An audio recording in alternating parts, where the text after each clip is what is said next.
Over the past few months, I've been making a lot of videos about glitches for each Pokemon game. Some glitches are unique to specific Pokemon games, while other glitches exist throughout every single game in that generation. I wanted to start out doing a glitch video on Pokemon Diamond and Pearl, which have a lot of glitches by the way, until I came across this one specific glitch that exists in every single Generation 4 Pokemon game.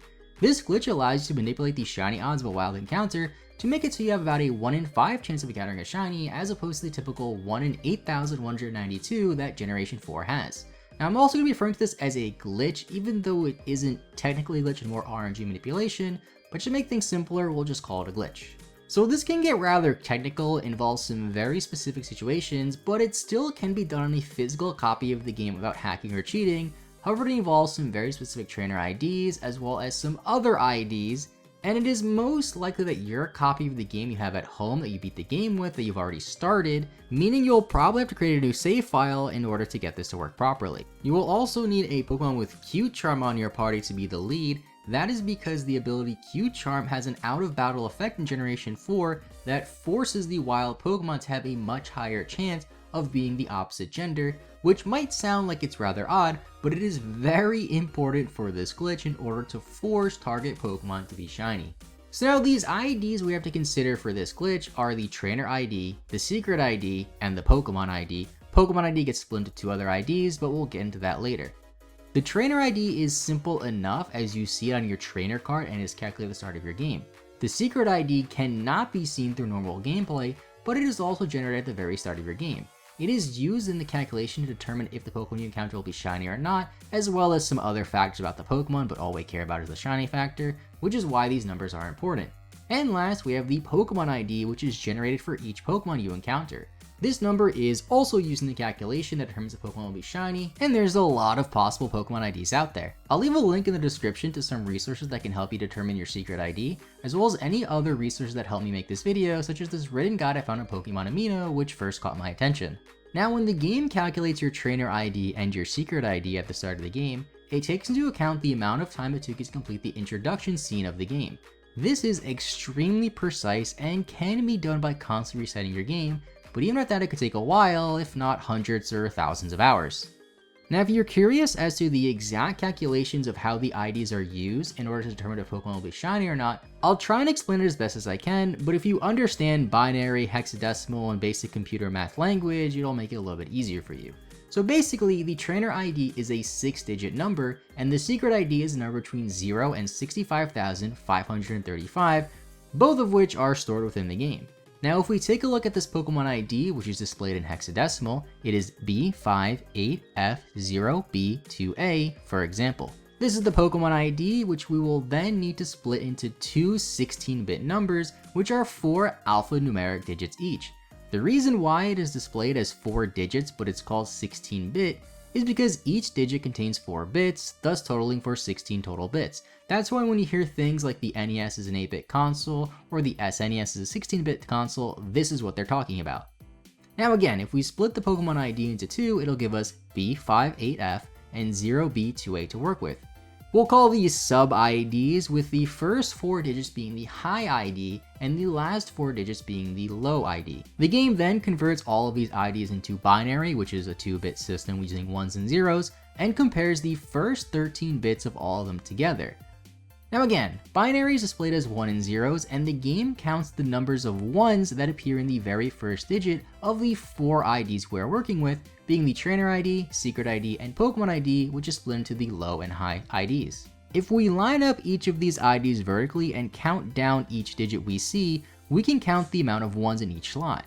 If the line totals to 1 or 3 ones total, that means the Pokemon will not be shiny. If this is the case, then the game moves on to the second set of bits with the same criteria of searching for ones. This goes all the way up to the 13th bit, and they would all need to have 0, 2, or 4 ones in order for the Pokemon to be shiny. The chances of this happening are 2 to the power of 13, 2 because of the 2-bit binary system, 13 because you go to the 13th place of each number, which breaks down to 8,192, which is how the shiny odds in Generation 4 are calculated and how we get the number 1 in 8,192. So now let's say we have a trainer ID displayed as 43288, which when converted to hexadecimal is A918. If you're curious as to why hexadecimal uses letters, it's because we only have the numbers 0 through 9 to work with, meaning we need to dip into some letters in order to display the numbers properly. If our secret ID is 6075, this will be converted to 17BB in hexadecimal. And then if we take the high and low Pokemon ID we discussed earlier and convert all of these into binary, here's what we have with the high ID on the top, low ID below that, trainer ID below that, and then the secret ID below that, all displayed in binary integers. I'm not going to read all these out because it's a bunch of ones and zeros, but you can see on your screen and hopefully it's clear enough for you to see. Now if we go up to the 13th bit, we can count how many ones exist in each number in the same place of each number.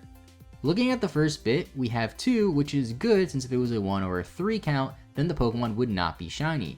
If we count this all the way up to the 13th bit to total the 8,192 bits calculated, we have no 1s or 3s, meaning the encounter will be shiny. So basically, the reason why the IDs are important is because we have to guarantee that when they are converted into binary, the game will have the highest chance of calculating in a way that will give us a shiny to have at least 0, 2, or 4 1s in each column. I'm not 100% sure why, but if your trainer ID and secret ID numbers are close together in numbers, that means the glitch has a higher chance of working. Again, I'll leave links in the description to a Smogon article that explains these numbers a bit more detail if you want to read it. Now this formula can be manipulated further, as the formula that I showed you in the first example did not take into account the cute charm, which is very important for this glitch. So cute charm affects the calculation of the Pokemon ID because it limits what the possible Pokemon ID can be to about 125 possible IDs, because we don't have to worry about calculating gender because of the way cute charm works. This would then increase the chances of the Pokemon being shiny to roughly 21%, or roughly 1 in 5, because of the possible IDs left that we eliminated, and assuming you have a compatible trainer ID and secret ID, the chances of the Pokemon you encounter being shiny are so much higher. Now because this takes into account gender calculation and the cute charm, this also means that this does not work on genderless Pokemon or Pokemon with a fixed gender, since there would be no calculation for finding out the gender of that Pokemon for the cute charm to have an impact on. And now finally, assuming you have all of the proper IDs and a Pokemon with cute charm in your lead, you can finally do this glitch. I'll try it right now with a male cute charm Jigglypuff and show you guys my trainer ID and shiny ID that I use thanks to the article on Pokemon Amino again. And let's see how many shiny Pokemon we can get after some encounters that's been playing in the background. So as you can see from this montage, we get a good amount of shiny Pokemon, at least a lot more than we normally would have got. Some shinies were back to back, in one case I even got 3 shinies back to back to back, while other times I would go about 10 encounters or so without finding a single shiny. Either way, you can see that the shiny rate was greatly increased thanks to us manipulating the way the game calculates if the wild encounter will be shiny or not, and how the cute charm impacts that. Now although this glitch is really technical, tedious, and pretty hard to understand it for me to explain, I really hope I did a good job explaining that and didn't make any mistakes, having a copy of a Gen 4 game like this would be really cool. It would mean that you could get a lot more shiny Pokemon a lot easier that are technically legit, assuming you didn't hack or force your game to have a specific trainer ID or secret ID. And if you somehow managed to actually accomplish this on a copy of the game by resetting over and over again, let me know in the comments down below how long it took you. So if you guys made it this far into the video, consider leaving a like, it helps the channel a ton and keeps YouTube promoting my channel, and subscribe so you don't miss any future Pokemon videos. I plan on making glitch videos like this in the future, and more specifically like my older glitch videos where I cover multiple smaller glitches in one video. This glitch was just so big and so cool that I think it warranted its own video entirely.